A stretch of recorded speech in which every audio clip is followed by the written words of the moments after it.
आज Doubtnut app download करें। Doubtnut पर अपने सभी गणित, रसायन विज्ञान, भौतिक विज्ञान और जीव विज्ञान के डाउट्स का करो सफाया।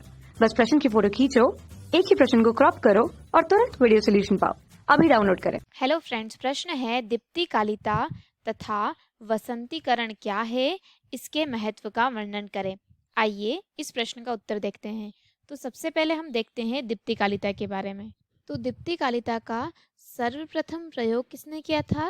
दीप्तिकालिता शब्द का सर्वप्रथम प्रयोग किया था गॉर्नर तथा एलार्ड ने। किसने किया था? गॉर्नर तथा एलार्ड नामक दो वैज्ञानिकों ने किया था। कब किया था? इसका प्रयोग किया था सन 1920 में। दीप्तिकालिता नामक शब्द का प्रयोग किया गया था। और किसके लिए किया गया था? यह पौधे के दिन की अनुकूलन लंबाई के लिए किया गया था। किसके लिए किया गया था?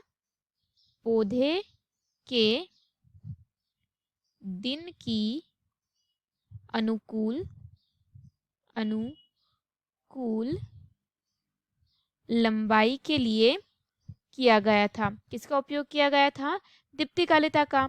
तो इसके अनुसार पौधे की दिन की जो लंबाई रहती है वह रात्रि की अपेक्षा अनुसार अनुक्रिया की दीप्तिकालिता रहती है। मतलब जो पौधे की दिन की जो लंबाई रहती है वह क्या होती है? अधिक होती है। जो पौधे की दिन की लंबाई रात्रि की अपेक्षा अधिक होती है, अर्थात पौधों में पुष्प बनने की क्रिया होती है। इसका जो सबसे सही उदाहरण है वह क्या होता है? दीप्तिकालिता के अनुसार जब प्रकाश संश्लेषण होता है तो क्या होता है? जो पौधे रहते हैं उनमें क्या क्रिया होती है? उनमें पुष्प की क्रिया होती है। क्या होती है? पुष्प बनने की क्रिया होती है। और यह क्रिया किसके कारण होती है? यह क्रिया होती है दीप्तिकालिता के कारण। किसके कारण होती है? यह क्रिया होती है दीप्तिकालिता के कारण। तथा यह जो अनुक्रिया होती है, इसको नियंत्रित कौन करता है? इसको नियंत्रित करता है फाइटोक्रोम, यानी कि पादप हार्मोन या प्रकाश उत्क्रमणी वर्णक। कौन करता है? जो प्रकाशी उत्क्रमणीय वर्णक होते हैं, वह इस क्रिया को क्या करते हैं? नियंत्रित भी करते हैं। तो दिवालय या ताल दीप्तिकालिता के आधारभूत साधन माने जाते हैं। जो दिवालय तथा ताल होते हैं वह क्या होते हैं? दीप्तिकालिता के आधारभूत साधन माने जाते हैं। अब आइए हम इसके महत्व देख लेते हैं कि दीप्तिकालिता के महत्व क्या होते हैं। तो जो दीप्तिकालिता का आर्थिक महत्व होता है बागवानी और कृषि में, काय में होता है? एक होता है बागवानी में, जहाँ पर क्या होते हैं? उसमें पुष्प लगते हैं। तथा एक और काय में होता है कृषि में। दोनों में ही बहुत ही अत्यधिक महत्व है। साथ ही साथ यह जो पौधे होते हैं, यह प्रकाश अवधि को नियंत्रित करके इस पौधे में क्या करवाया जाता है? पुष्पन करवाया जाता है। क्या किया जाता है? प्रकाश की अवधि को नियंत्रित करके पौधे में पुष्पन कराया जा सकता है। क्या कराया जा सकता है? पौधे में पुष्पन की क्रिया को प्रेरित कर सकते हैं। इस प्रकार वर्ष में एक बार फलने वाले पौधे से भी क्या हो जाता है? इस क्रिया से अगर वर्ष में सिर्फ एक बार ही फल लगते हैं तो उससे भी जो फल रहते हैं वह 2 बार लग सकते हैं दीप्तिकालिता के कारण। तथा इसी प्रकार कृत्रिम रूप से प्रकाश अवधि को नियंत्रित किए बिना क्या कर देते हैं? किसी भी मौसम में फल प्राप्त किए जा सकते हैं, फल प्राप्त कर सकते हैं। अब हम बात करते हैं वसंतीकरण की। तो जो वसंतीकरण सावोनीस रूस के वैज्ञानिक लाइसेंको ने देखा था। किसने देखा था? रूस के वैज्ञानिक लाइसेंको ने देखा था।